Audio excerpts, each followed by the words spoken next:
First Degree Air Conditioning here. We're out in West Palm taking care of a customer, and a customer asked us today, how long should an AC last?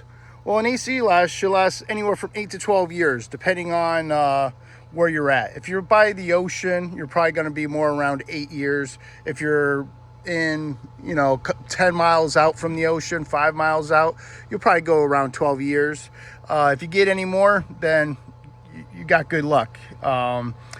Some luck has to play with this, where the unit's positioned around the house. This one right here is in the shade, doesn't get sun beat, doesn't get too much rain on it. So what happens is this one will last longer than some others.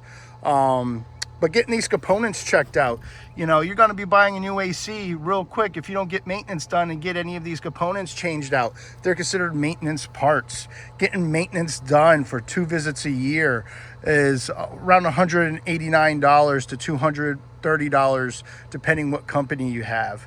And getting that done is going to help make this unit last longer. And you don't want a $200 part to cost you $3,000, and that's when you're going to end up buying a new AC, when that coil goes bad or that compressor goes bad and it's out of warranty. Hope that answers your question, and you guys have a good day.